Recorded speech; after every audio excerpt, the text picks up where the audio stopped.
I was 9 months pregnant when my husband pushed the divorce documents across the courtroom table and demanded I sign them before our baby arrived.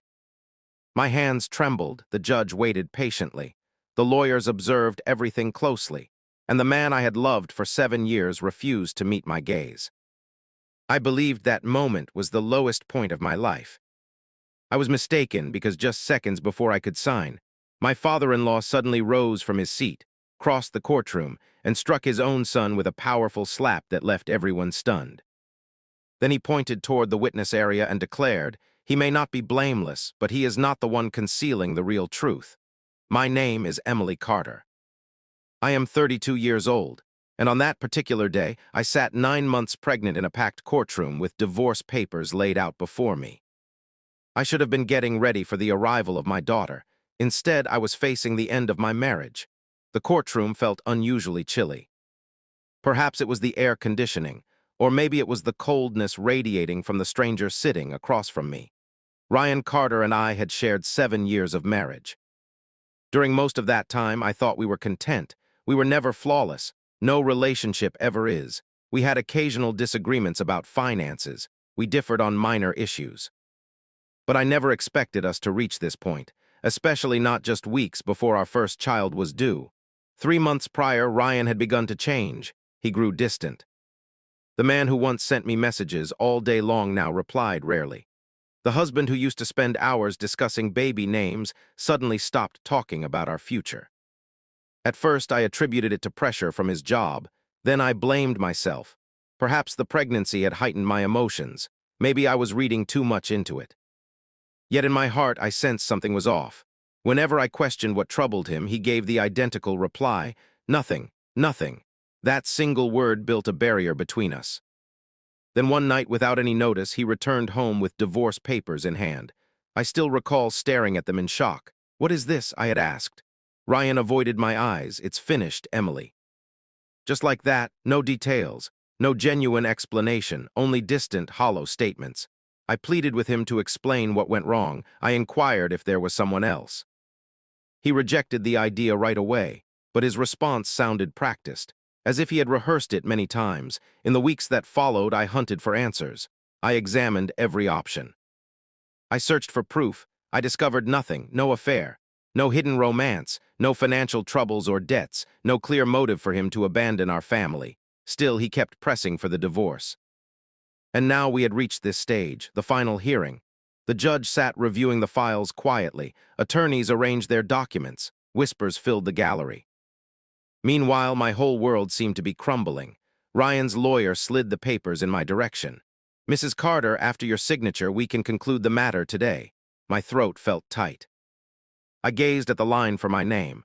One signature, one instant, one choice. 7 years condensed into a few pages. Across the table, Ryan finally spoke. His tone stayed steady, too steady. "Emily, let's not complicate this more than necessary." His words struck me hard. Complicate? I was carrying our baby. I was mere days from delivery, and he spoke as if it were just an inconvenience. Tears stung my eyes. I refused to cry. Not in this place, not in front of all these people. The judge adjusted his glasses. "Mrs. Carter, are you ready to sign?" The space around me seemed to close in. My hand reached for the pen. I convinced myself it was finished. Maybe struggling wouldn't help. Perhaps some marriages simply fall apart. Perhaps this was my new reality. My fingers gripped the pen. Silence fell over the courtroom. Then, without warning, the doors burst open. All heads turned. An older man hurried in. His face burned with rage. He breathed heavily. I recognized him at once. Robert Carter, Ryan's father. The whole room watched as he strode down the aisle. Ryan jumped to his feet immediately. "Dad, why are you here?" Robert paid no attention. The fury in his eyes sent a shiver down my spine. I had never witnessed such anger. The judge frowned. "Sir, you must," Before he could complete the sentence, Robert halted right in front of Ryan. For a moment, no one stirred. No one uttered a sound. Then it occurred. Crack. The sound of the slap rang through the chamber. Gasps rose from every corner. Ryan staggered back in surprise. My mouth fell open. The attorney stood motionless. Even the judge appeared shocked. Robert pointed straight at his son. "You idiot." Ryan clutched his face. "Dad, what are you doing?" The judge banged his gavel. "Order, order in this courtroom." But Robert no longer focused on Ryan. He slowly faced the judge. His face looked grave, resolved, and utterly earnest. Then he spoke the words that altered everything. "My son has committed errors." The room went quiet. Robert drew a deep breath. But he is not the one concealing the largest secret here.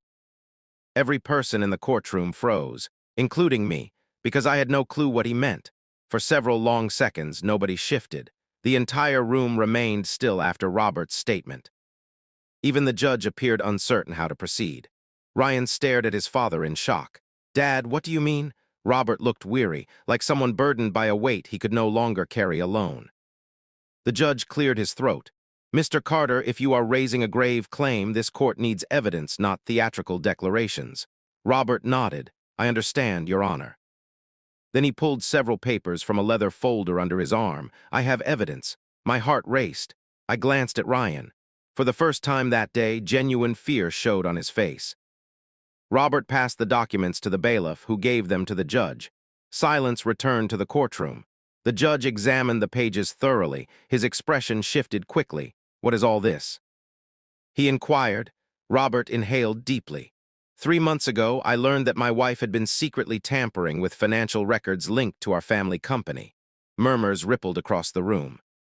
Ryan bowed his head. I felt utterly confused. Family company? Tampering? How did this relate to my marriage? Robert went on. "My son noticed unusual transactions nearly a year earlier. He confronted her in private and attempted to handle it without tearing the family apart." I looked at Ryan. He still wouldn't look at me. "Why didn't you tell me?" I whispered. His jaw clenched. Robert replied first, because he was trying to shield everyone. The judge kept studying the documents. Several pages later, he raised his eyes. "These records indicate major unauthorized movements of funds." Robert nodded. "More than $200,000. Shocked gasps filled the room. My stomach sank. Ryan rose to his feet. His voice sounded strained. "When I learned what was going on, I believed I could resolve it discreetly." Robert rested a hand on his shoulder, but matters grew more serious. Ryan nodded. "Far more serious." The courtroom listened intently. For months, I managed lawyers, accountants, and investigators out of sight. Each time I thought the issue was settled, new complications emerged. I stared at him. "Why did you exclude me?" Regret crossed his features. "Because I felt ashamed." His answer caught me off guard. Ryan finally looked straight at me after months.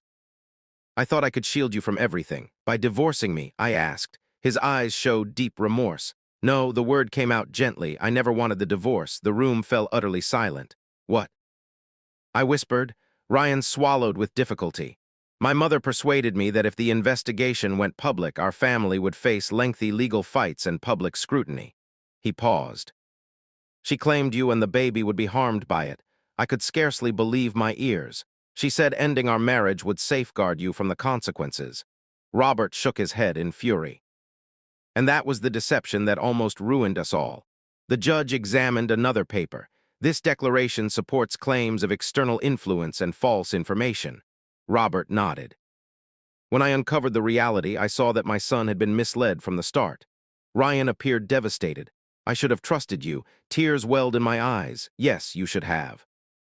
For months, I thought he no longer loved me. For months, I held myself responsible. Now everything began to make sense. Not all questions had answers. Not all hurts had healed. But for the first time, I could understand the reason behind his silence. The judge leaned back. "With this fresh information, I am delaying today's hearing." A wave of relief swept over me so strongly I almost wept. Ryan shut his eyes. Robert exhaled slowly. The divorce was not completed, not that day. Outside the courtroom, the three of us stood in uneasy silence. At last, Ryan spoke. "I'm sorry, Emily." His voice broke. "I managed this terribly." I looked at the man I had cherished for 7 years. The man who had caused me immense pain. The man who had shouldered heavy loads I knew nothing about. "I'm still upset. I admit it. You have every reason to be. But I need complete honesty going forward." Ryan nodded without hesitation. "No more secrets." Weeks later, our daughter was born healthy and vibrant. The path ahead was not simple. Rebuilding trust requires patience. Wounds do not vanish instantly. But gradually, we relearned how to talk openly. And even now, I often reflect on that courtroom scene. Because the slap did not rescue our marriage, the truth did. The slap merely brought the truth into the light. And once the deceptions vanished, we finally had the opportunity to choose each other once more.